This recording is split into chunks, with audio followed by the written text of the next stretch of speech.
The moon on Jarvis Island just makes me long for you.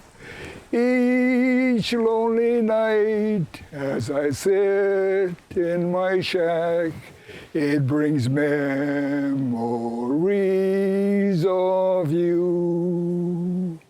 I am waiting for my ship to come in to take me back to you. But until that day, my heart aches and prays. Jarvis Moon makes me long for you.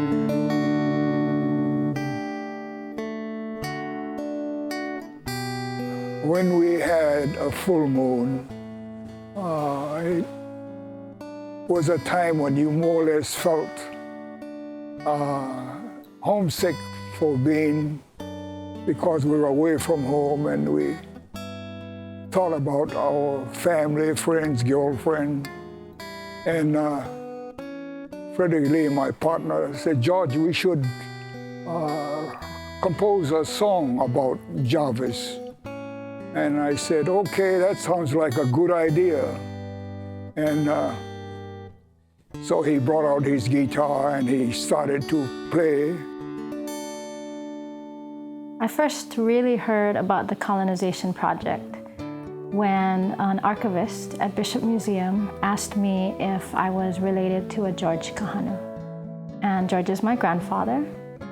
And she said that the museum had a logbook that belonged to him from when he was living on Jarvis Island in the 1930s. So I went up to the archives and she pulled out this old logbook and I opened it up, and there was the handwriting of my grandfather when he was 17, 18 years old. And these were things that he wrote as a young man when he was living on this desert island 1,500 miles from home.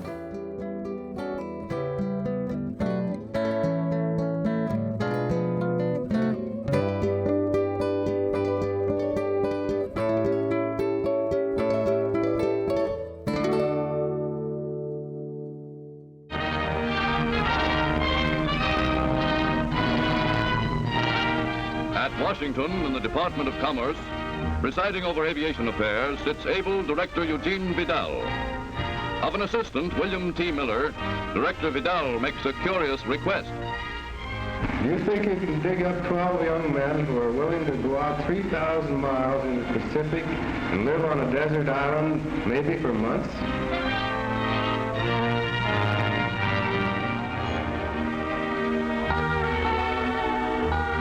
There, Mr. Miller calls on the principal of a school where boys of Royal Hawaiian blood are educated.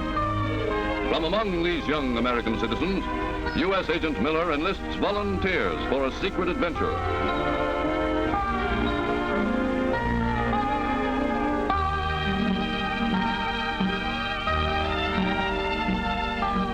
Waiting in Honolulu's Pearl Harbor is a Coast Guard cutter under sealed orders to take the 12 young volunteers to their unknown destination.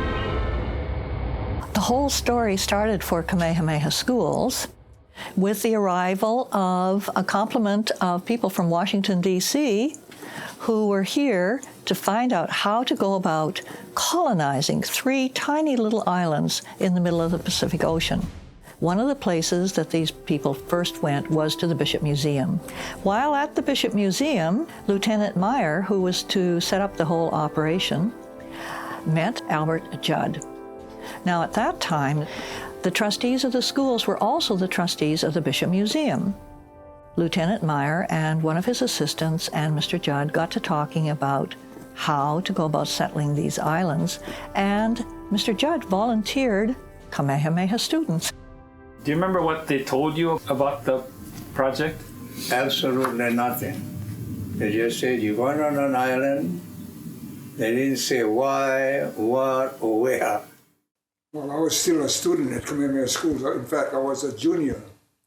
So I got a notice from the principal of the school, Dr. Homer Barnes, that I should report to his office, and he told me that they were on a project with the government of colonizing these islands. So would I be interested in making a trip? I says, by all means, I'm ready to go right now. January 16, 1935, the Navy Department advises that Navy personnel cannot be used to inhabit Baker, Holland, and Jarvis Islands. It is therefore suggested that Native Hawaiians be used for this purpose. They looked for someone that had some Hawaiian background, and that's why they came to Kamehameha Schools, to see if they can get someone from the school to participate, because of our descendants as part Hawaiians, that we would be used to the South Pacific or wherever. When they were asked to do something for the schools, and they were appealed to on that basis, this would be a good thing for the reputation of Hawaiians in the schools, of course they would consent. They were paid $3 a day, and this was excellent pay in the Depression times. February 27, 1935, a mission to convey certain people and material to subject name islands has been authorized by the President of the United States. Attention is invited to the confidential nature of this order and the mission. On March 20, 1935, the Itasca set sail from Honolulu under great secrecy, beginning a 5-day journey southward. Aboard were a dozen furloughed Army personnel and 6 young Hawaiians. Yeah, when we went aboard, the first thing they did is make us work. They put us all to work, and mostly in the mess hall, clean the mess hall and serve the sailors. They were rough on us, and the sailors. But the highlight on the trip was when we crossed the equator. They had a big ceremony. Davy Jones came up the gangplank, all dressed up and everything. And they had a big canvas chute, 50 feet long, and put 2 fire hoses, one on each end, and you have to crawl through that. Their mission was to occupy the islands of Howland, Baker, and Jarvis in teams of 5. Each team would have 2 Hawaiians who could help maintain the camp, fish in the native manner, handle a boat, swim excellently, and be disciplined and unattached. All recent graduates of Kamehameha Schools, they were among the best and the brightest, resourceful and resilient, qualities that would soon be put to the test. We couldn't have had a very good navigator because we spent half the morning looking for Jarvis. We were going all over the ocean, back and forth, trying to find Jarvis, and so it gives you an idea that these islands were so small in the Pacific that it was very easily not to find it. The islands did not look like posters of tropical islands with lush vegetation and waterfalls. They were flat, barren. On Jarvis, the highest point on the island was 20 feet above sea level, and then it tapered off to about 5 feet above sea level for the entire rest of the island. That's where the camp was located. Just scrub, brush, and birds, that's all. Desert island. There's nothing, no trees on the island, nothing would grow there. And we took some coconuts down and planted some on the island, but we'd have to water it all the time, and after a while, when you quit watering, it didn't grow well, it finally died. But what I saw was 4 black spots on the island as we came over the horizon. I say, oh boy, I don't want to stay over here. Then we got to Howland. I got off. Boom, they're gone. I'll tell you, I was 19, I cried. All we could do was watch with longing eyes, paying tribute to the ship that had been our home for the past 5 days. We watched in silence for several moments. Then we all looked at each other with a mixture of sadness and happiness in our eyes. Sad to see our only contact with the world, our homes and friends, getting farther away, yet happy to be left by ourselves on this little atoll that we hope will be of great importance someday. Abraham P. Anaya, Baker Island, June 18th, 1936. This was not the first time the islands had hosted Native Hawaiians. In the mid-1800s, Native Hawaiians labored for American guano companies, harvesting the phosphorus-rich droppings of seabirds used to make fertilizer. Later, the British moved in, but when the guano was depleted, they too left. Abandoned for decades, the islands became the focus of renewed attention in the 1930s. Midway between Australia and California, they were considered key landing spots for commercial aviation, but ownership of the islands remained unclear. The United States was trying to establish its power in the Pacific internationally because Japan was becoming very expansionist during this period in the 1930s in the Pacific as well.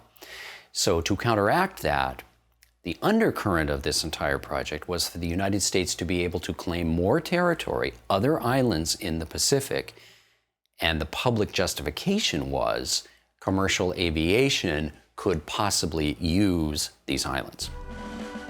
At 1:25 p.m., the American flag was hoisted by Collins and Ahia, while Aune, Toomey, and Graff stood at attention, and members of the official party watched the ceremony. Jarvis Island Log, March 26, 1935. This first time round, there were no means of communications, no radios of any sort, just the 3 military personnel and the 2 Hawaiians. And the 3 military personnel on each island, they can hardly wait to get off. They practically swam out to the Itasca to get off. And our students, 2 of them on each island, said, "Oh, we had such a good time, can we stay?" We had, at the beginning, the military people. They weren't accustomed to living in the ocean. And so they had problems with trying to find things to do to keep occupied. With us, the local boys, the Kamehameha boys, we had something to do right away. We could go right away and say, okay, I'm going fishing today. And so you went right to the ocean and enjoyed yourself swimming, catching fish, looking for coral, looking for seashells. The report coming back from this first trip is that these Hawaiians performed extremely well all of their duties. October 12, 1935. My dear Mr. Judd, the duties performed by these men are severe. Neither I nor any of the people associated with me have any criticism of the performance of their duty. For their loyalty, I commend them most highly. Sincerely yours, H.A. Meyer, Captain, Infantry. The subsequent 3 expeditions are then completely manned by Native Hawaiians, all of whom are coming from Kamehameha schools. The first 4 cruises constituted the year that was necessary for the islands to be settled every day, every week, every month for 1 full year by people who actually lived there, really lived there 24 hours a day, before President Roosevelt could say to the world, these 3 islands, Jarvis, Howland, and Baker, are now U.S. territory. On May 13, 1936, President Roosevelt issued Executive Order 7368, placing these 3 islands under the control and jurisdiction of the U.S. Secretary of the Interior. Although the Navy Department remained vitally interested, the government did not want to draw undue attention to the potential military significance of these islands. Yet questions persisted, especially when 2 more islands, Canton and Enderbury, were also colonized and claimed 2 years later. They keep us out of the politics, you know. We're just there to do that, and that's it. Then we found out later, the following years, then when the new maps came out, then we see U.S. on the island. President Roosevelt had declared that the islands now belong to the United States. There was a pause of a couple of months when President Roosevelt was given information that there were still other countries who had their eye on these islands, and if there wasn't a population kept on the islands of United States citizens, there was no doubt that others would make approaches on the islands. So President Roosevelt ordered that immediately more settlement take place on these islands. The feeling was the British were in the process of colonizing, taking over these islands, so time was of essence. And some of the boys, after they came back over here, joined up and went back again. Huh? See, so in other words, they like the place, they like it. On Baker, there was one sand beach, and when the storms came, the huge waves were huge. The island was 15 feet or 20 feet over sea level. The waves were higher than that. Fortunately, they would break outside of the reef, and by the time they got in, they were about half the size they originally were. But they'd come right up to the top where the tent was. We slept on these cots there, and the waves would go right into it, and of course they would seep right through the sand and wash out again. But Baker was a very dangerous landing there, even with the Coast Guard. My being on the ship as a spare, I wasn't assigned to be at a particular island. In a sense, I was able to see each of the islands and to have different experiences at each island in terms of how you land and what's there to see and what's there to do and whatever responsibilities that were involved. The things that were unloaded were canned goods, things that they are not able to get right there on an isolated island. But to me it was very idyllic because this was nature in the raw. When we arrived on Jarvis Island, and we had offloaded all our provisions. You know, looking at the beach, the fish was so plentiful. You could see the tail above the water, you know, floating, and we were ready to run out and catch a fish, forget about everything else. Hawaiian Island, you go over there, you wave. A guy wave back at you. You all cross the island. No matter where you go on the island, you wave, the guy wave. One black spot wave. Department of Interior Special Instructions from Richard B. Black to James Kamaka'iwi. You are directed to be in charge of the personnel and activities on the island of Howland. The duties and occupations of your party, as far as practicable, will be as follows. A. Keep a daily weather log. B. Farming. Plant and cultivate coconuts, vegetable, and flower seeds. C. Study bird life on the island and record the information in the daily log. D.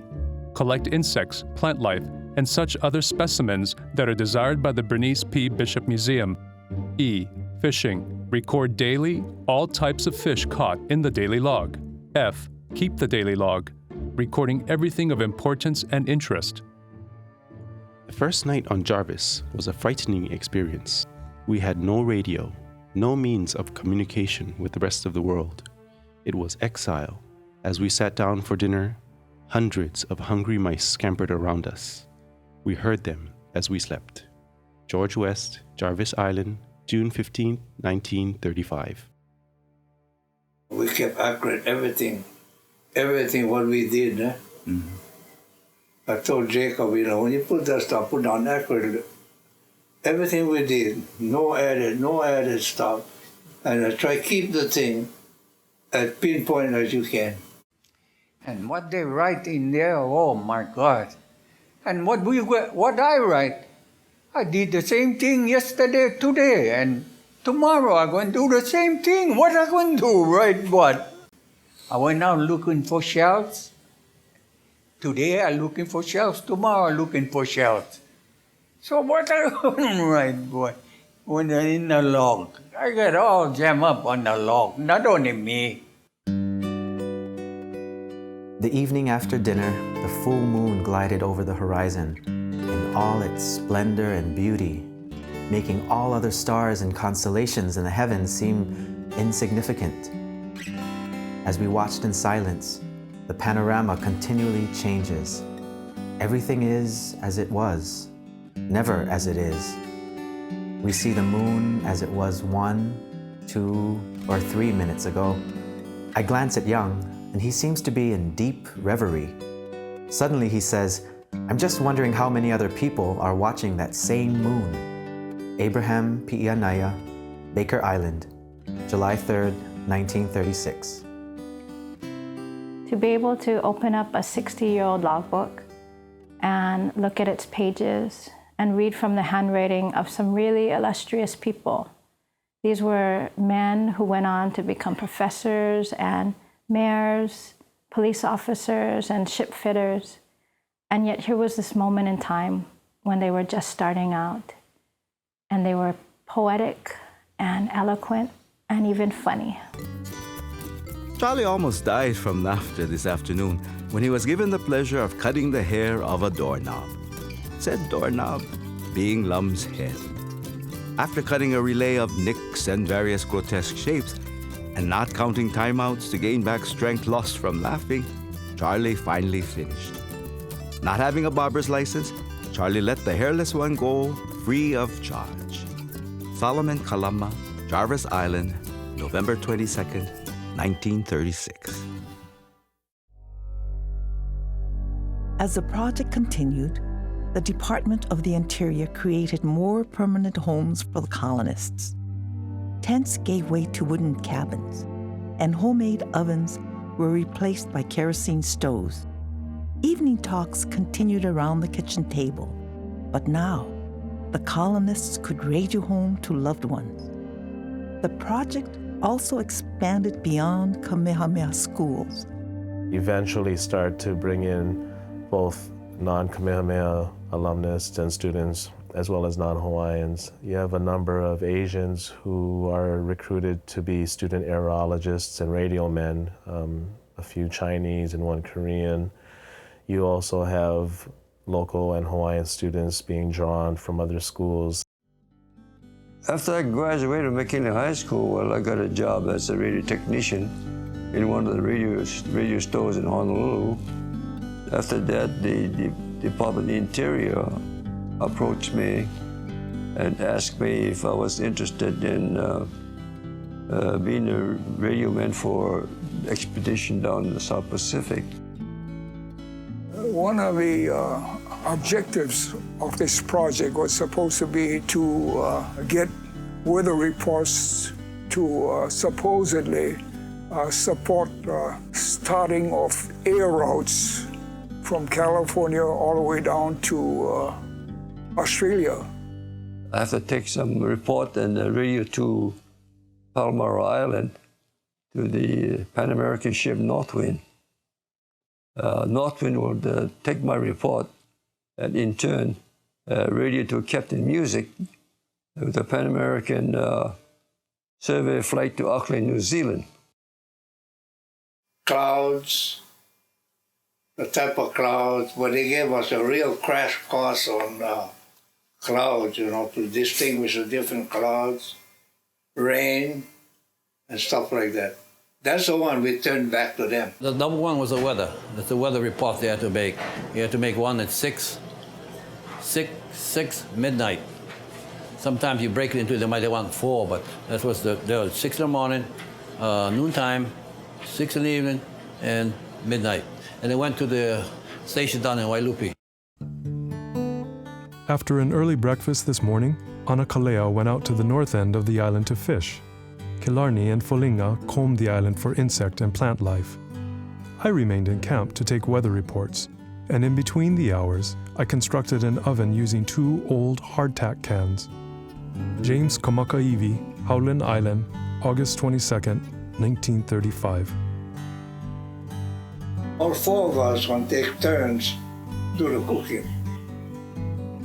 So if your guy don't like what the other guy cooked, you're going to cook 2 days in a row.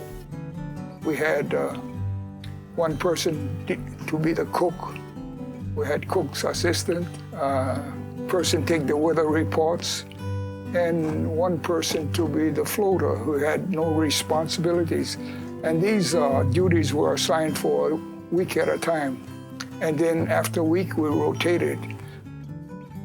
When we cook and stuff like that, you see the corned beef, we had tons of corned beef and onions, bags of onions, we had that. We had pocket beans, we had macaroni, you name it, we had oodles of canned food. We caught an ulu that was about, I would say, close to 80, 90 pounds. You know, big ulu and everything like that. And all the fish that we got, we cooked that all up, we dried it. It takes long for fish to dry. All of this dry up like toast after 1 or 2 days. We had a straw net that my dad had sent down. We'd get mullet by the tons and everything. And I hated that. I hated that down there because I was never a fish eater anyway. I like fish, but not when it's all, you know, you have tons and tons of the darn thing. But you go out one time with a net and drag it in, and you have about 50, 75 pounds of mullet. And these are not small mullet, they're huge mullet. The staple there was a holy holy. The water would be black with a holy holy. Papio, abundant. And of course, lobster, absolutely unbelievable. You walked out when the tide was low, it had to be a real calm season, and you're inside a barrier reef. And you could walk out with a glass line and a glove, and the lobster would just sit, they wouldn't move. You reach down the glove and pick them up.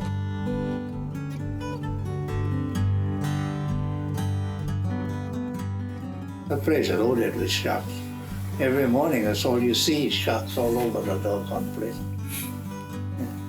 But the real beautiful sight is when there's low tide, early in the morning, you go out, you stand up on that edge, a high point, and you look over the cliff. You see all the old tails up in the air like that. They're eating, because shallow water. So when they go down to eat, the tails out of the water. Oh, you spot them all over the doggone place. The birds on our island are numerous, and as we walked past, they would fly in the air, making the sky above us seem dark. Not giving the birds a thought, we walked as though nothing was above us. Suddenly, I felt a wet, slimy substance drop on my head while another grazed my cheek. Joe, wearing his helmet, began laughing. It was something like an air raid by bombing planes, and we were caught helpless. Henry Ohumukini, Howland Island, January 29, 1936. The frigate bird we tried was tough, and it's kind of strong smell. Of course, there's nothing really to eat on them. There's just feathers and bone, skin, really. They were skinny things, but they tasted horrible. But the booby bird tasted like chicken, tasted real good. And if you had, soy, sugar, and stir-fried, it's real honor. Now, the egg of the sooty tern, excellent, excellent. Is comparable to a good chicken egg. For dinner, we had rice, poi, shredded lobster with sliced ham, beets, olives, and coffee. We kept reminding Ken Bell of the beard shaving episode this morning. We kidded him until he was so groggy that he finally admitted that he cut his beard because for the past several nights, the rats have been chewing on it. Abraham Pi'ianaya, Baker Island, July 17th, 1936. On Jarvis, they had a shipwreck they called the Amaranth. And the boys would go down and take planks off the ship and make surfboards. We used to have a lot of fun with surfing over there. in between shocks. No, them days no mistake. You use your feet. Olden days, we drag the feet for skates. Yeah. The other thing, we go down and look for shells when they come in. They had some beautiful shells, red color, orange color, all different colors and stuff like that, you know. Joe had these boxes, cardboard boxes. He must have had about a ton of those shells in there. Some of us will be left here to spend the lonely Christmas and a quiet New Year far from civilization. Haile has already spent last Christmas here and will probably do the same this year. Who knows but the Creator? It may probably be for the best. We're not masters of our fate. After a hearty supper, we chatted on our scene-favored porch longer than usual, our vision drawn by the flaming sunset that no mortal eye can resist. Emmanuel Sproat, Jarvis Island, October 21st, 1936. At first you get homesick because you go out and you say, what the hell did I come here for? There's nothing in there, you know, you don't see anything. And the ship comes in, drops you off, and then the ship goes around. You look at the ship there, they're going, they're waving at you, hey, waving at you. I say, what the hell? I wish I was aboard that ship so I could, you know, go with them. But, you know, you get used to it. You get used to that type of living. Now, water was extremely critical on the island. It was brought in 55-gallon drums and only used for brushing your teeth and drinking. So the entire time you were there was no freshwater showers at all. You lived with salt. On occasions, during the night, close to winter, we'd get a rain squall that would come through. And of course, at this time, it didn't matter whether it was 1 or 2 o'clock in the morning, you got out and bathed. Now, I was out there with a bar of soap, really soaped down. Boy, I was gonna get a good washing. And of course, the rain stopped. One of the things that limited our whatever we did was water. We took down and we only were allotted 3 55 gallons of water, and that was 3/4 full of water because when we offloaded the drums in the water, they had to float. So, you know, if you had clothes to wear, then that meant you had to wash the clothes, and water was limited. So, like Arthur said, it was very, it's reasonable that we became a nudist colony. As soon as the ship left over the, when was sailing away, them guys, their shorts come right off. Because they used to nude, eh? Took me 2 weeks for my shorts to come off. There were times where we're not too happy maybe what was being done by the 2 senior members. And so we'd say, well, you know, we were kind of getting frustrated. Let's take our frustration out. And we'd say, okay, we channels, and we'd play football and 2-man team. And, you know, after the day was over, after the game was over, you felt, okay, we got over that frustration. Being stuck on an island, you're talking 3.5 months, you know, with just 3 other guys to look at, this kind of thing. But oddly enough, that I can't recall a time that we got on each other's nerve to a point where, you know, any kind of violence. Never. I think this is wonderful. Because, you know, local boys get together, there's no problem, see? They all eat the same foods and stuff like that. That was no problem after that. The group that we got all understood each other, see? Then every afternoon we got our exercising sessions. I made barbells out of blocks, also for hike across the island. Every chance you get, go out, go get some exercises. Joe and Alex have become my daily guitar pupils and have shown improvement. Not satisfied with being only a guitar pupil, Joe wanted to learn a little voice. After his 3rd lesson, Joe thought he had improved very much, so he intended to give us something like a concert. The audience had no rotten tomatoes or onions ready, but booby eggs were plentiful. Henry Ohumukini, Howland Island, January 27, 1936. They loved singing, even though, as one of them said in his journal, it made them feel really homesick when they sang their Hawaiian songs. But they sang them anyway. And they had wonderful sense of humor, wonderful Hawaiian sense of humor. Kalohe playing tricks on each other and laughing fit to kill. And they used everything about them that was Hawaiian because they not only survived, they survived with grace and elegance and skill. We didn't have any arguments or fight to make it unpleasant. So we all congenial and got along. He showed me how to get along with people. See, when you're on a lonely island with only 4 boys, you either get along or else you'll be an outcast. So we all got together and we all got good feeling to each other. No hard feeling at all. There was a degree of innocence in those that were recruited. They weren't fully told of the dangers that could occur. Not only dangers from a possibility of what happens to them during perhaps a war, but there's also catastrophic weather conditions out there. There was no way to really rescue those folks. They were isolated. They were young men, and they probably didn't even think about questioning how things were done. To some of them, it was an adventure.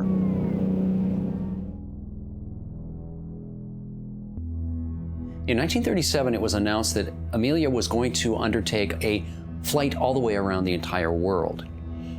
I strongly suspect that behind the scenes, however, there was also not just covert but fairly open assistance from the US government, partly as a justification for the claimed necessity of using these line islands for aviation, because her route was planned to take her to Howland Island, where she would use an airfield which was built just for her. Howland was pretty well developed.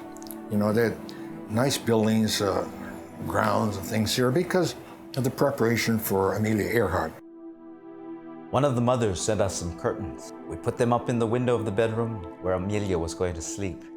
They were the first curtains on Howland. We also fixed up a shower for her. It was made out of a 52-gallon oil drum, raised up with a pipe leading to a number 10 tomato can with nail holes punched in the bottom. That was the shower head.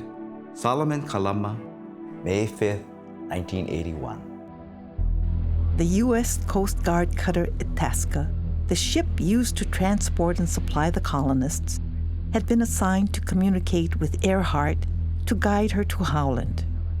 Her second around-the-world attempt ended somewhere in the Pacific on July 3, 1937. And while the Itasca spent the next several weeks searching for her, the colonists and their needs were put on hold. Water came in 50-gallon drums, so there was enough for us for 3 months. But since the Amelia Earhart search, we were delayed 3 months, so we stayed there 6 months, over 6 months. They did a lot of preparations, and for them, of course, being right on the scene, that she never made it and that she disappeared was really a wrench, I think, for them, and very emotional. Departed aboard Taney 3 a.m. for Jarvis Island. Carl Kahalevai colonist seriously ill. Public health doctors, after radiophone conversation with Jarvis, diagnosed as probable ruptured appendix. Proceeding all speed with 2 doctors. Expect arrival daylight Friday. Carl Kahalevai, who is a colonist from McKinley High School, is on the island of Jarvis and his appendix ruptures. Being so far away from Honolulu, it takes quite a long time before a ship is deployed to retrieve him. By the time they do have him and bring him en route to Honolulu, he's died. There was always a possibility of you getting sick or getting an infection of some sort, and, you know, you just had to take it. no rescue. I said, go down. You get sick, too bad. At 3:30 p.m., the ceremony of dedication was held at Jarvis Light. Sam Kahalevai Jr., Carl's brother, cut the cords, unveiling the tablet. Henry Medeiros placed a wreath of green ground runner and yellow wild lima flowers of Jarvis over the plaque. And all the Hawaiian boys, led by James Kinney, sang a song of farewell. Richard B. Black, December 11, 1938, Jarvis Island. It became increasingly important to the federal government to have these islands claimed by the United States so that they could be communication stations, weather stations, kind of the eyes and ears of the federal government, because the Pacific was becoming more and more volatile. Keeping an eye on the Japanese was important because their ships also plied those waters, and it was extremely important as the tensions increased that those eyes and ears were out there actively. 24th of June, 1940. I believe it should be remembered that any or all of these islands, though probably worthless to commercial aviation and unsuitable for patrol plane operations, could be used by cruiser and battleship aircraft. Believe we should consider these bases from a military standpoint rather than commercial. If the State Department feels that there would be any question of sovereignty in case of the colonists' removal, I believe the Navy should hold out for their continued occupation. By June of 1941, Germany had conquered much of Europe and the invasion of the Soviet Union was underway. Japan was eyeing American and European holdings in the Pacific. The commandant of the 14th Naval District recommended that the colonists be evacuated, but his request was denied. On July 23, 1941, the 22nd expedition to the islands proceeded as planned. It was that night for me to tie the lantern and burst. I got burned here, and all my face. And some of my hair, my nice beard I was trying to save, although with little patches here and there. Now, before that, come and say, anything happen, don't contact the ship. I slept that night all with castor oil, the blue bottle, and for a couple of days, I think. Woke up, look outside, we see with its sheep, all colored up, war color, you know? Camouflage. Camouflage. Oh, we got all excited. But I think Biederman took a good look. He says, the Roger Beer. And that was lucky. So he came up, doctor came, checked me and Sagara, and said, we better go. Well, At this point, its import lies in its strategic position in the Pacific and in preparation for the upcoming war with Japan. In experiencing the December 7th attack, we were unaware that the attack had taken place. Our radios had gone out. So it wasn't until 2 or 3 days after the attacks that we learned that we were at war with Japan. We found out when we were transmitting weather reports to the Coast Guard's radio station here, we were told to get off the air and stay off the air, that we were at war with Japan. Very little else was said except that Pearl Harbor had been attacked.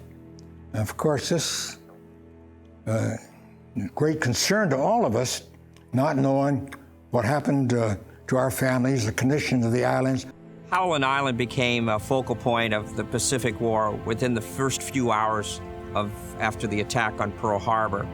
In the afternoon of December 8th, flights of planes in 2 waves came over the island and dropped bombs. We decided that, well, if the planes came over to bomb Howland Island, we'd run to the middle of the island. Wrong decision, when we went there. And anyway, when the planes came over, there was a formation of 4, 8, 12 planes. They had this cluster bombs. We dropped one bomb, everything scattered in the place. They had big bombs that left craters about 10 feet deep. Dickie and Joe were like 15 feet away from us. And like I say, it's all mounds and stuff like that. So apparently they got up. They must have got up to get up when they started dropping all the bombs because they had shrapnel on the chest. They had shrapnel on his, Dickie had shrapnel on his chest. Went right through. Both of them had these wounds.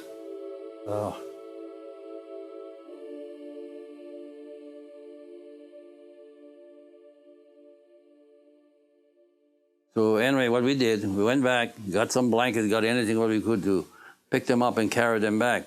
And like I said, we took them both back, and we took them and put them in a bomb crater and covered them up, made a little cross for them. And that was the end of those two boys. Over the course of the next several weeks, Howland was repeatedly attacked. Jarvis and Baker were also targeted. Alone in the Pacific, the weeks stretched into months. Food and water was running out, and time was their new enemy. Now we're concerned about water because this is about the time that the Coast Guard cutter will be coming down for resupply. And knowing now there's a war on, we know we're not going to get any resupplies. Obviously, we were stranded there. Stranded there, the war and everything. It was, like I said, we were supposed to be picked up before Christmas. That never happened. Then it was after the New Year's, still nobody came. How bad the war is going, what the conditions were, we had no idea. So we're kind of resigned to spend a lot of time on that island. You know, why would the United States risk a ship go down there to pick up 4 Native Hawaiians? Washington was unaware that the islands had been attacked. Distracted by America's entry into World War II, the retrieval of the colonists was not a high priority. We were rescued on the island on February 9th, 1942. I think I have the distinction, though, of being the very, very last colonist to take a foot off of the islands. Our arrival in Honolulu, there are no big ceremonies of any kind. After going ashore, we were told, get yourself a job within a week to 10 days so you'll be inducted into the military. Good luck. We came back and we were in Pearl Harbor for about 3-4 days. And when they did release us, don't say anything, don't say this, don't say that. What the hell are you going to say then? So anyway, naturally we're not going to say anything except to, you know, friends and family and stuff like that. But that's the way it went. My dear Mr. Kili'i Hananui, my dear Mr. Whaley, in behalf of this department and the federal government, I take this occasion to express profound regret that your brother was a victim of the outrageous attacks on Howland Island by Japanese planes and submarine. In your bereavement, it must be considerable satisfaction to know that he died in the service of his country. Sincerely yours, Harold L. Ickes, Secretary of the Interior. Military service brings with it a certain risk of danger, even death. But these young men, civilian employees of the Department of the Interior, found themselves sharing the same fate. For the families of Joseph Kili'i Hananui and Richard Whaley, there was no resolution or compensation. For the government determined that the young men had left behind no qualified dependents. The remains of Kili'i Hananui and Whaley stayed on the island until 1954, and it was only retrieved by the military because a group of former colonists who had by now established an association called Hui Panala'au. They had been petitioning the government since 41 to bring these remains back. And the bodies were then buried in Schofield Barracks, a military army base, central Oahu. I remember I was young, I was in school, and I remember going to the grave at Schofield, you know, and attending the burial of these two men, my uncle and his friend, Dickie Whaley. And I remember always going to the graveyard with my mom, mostly my mom. My dad had a hard time, you know. And my father was angry about what had happened because he always thought that they really didn't know why they were sent there. This was a story that was lost for several decades, and it was only discovered sort of like accidentally. You know, I remember getting this invitation to come to the exhibition at the Bishop Museum, and it was there that I had learned. I had seen pictures I had never seen, and for the first time in my life, I realized, you know, what they were there for. After the exhibit opened, two nieces came forward. Ornetta Ka'a, who was the niece of Joseph Kili'i Hananui, and Moana Espinda, who was the niece of Dickie Whaley. And as a result of the exhibit, they were able to meet with Alvin Matson, who had cradled their uncles in his arms. And they were able to hear from him firsthand, not just about how they died, but how they lived and all the wonderful times that they shared together.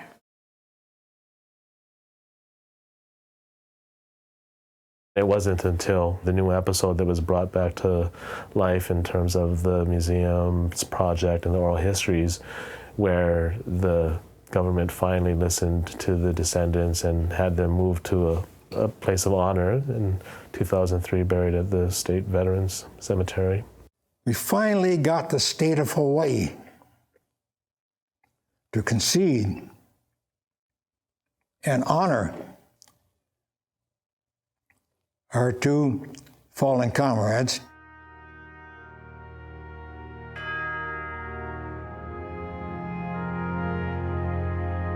I think there's some closure. I don't know about the healing, because it's always there.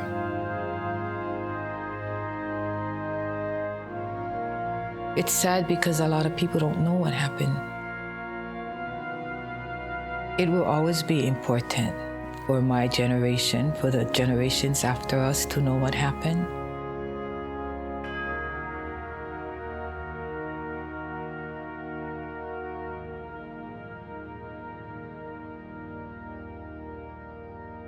We're finally ready after 60 or 70 years to really understand the colonization project. But it's bittersweet because only a handful of those young men who were living on these islands are left. But I'm really grateful. I'm grateful that one of them is my grandfather and that we've had this opportunity to spend time together.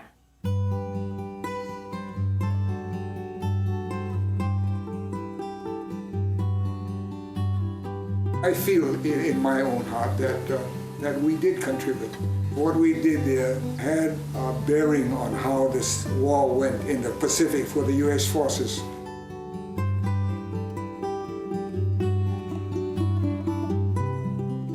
Feel good that we're doing something. You cannot put your finger on it, but it's a feeling. Oh, they call us colonists. Outside of that, I thought we were just occupying an island.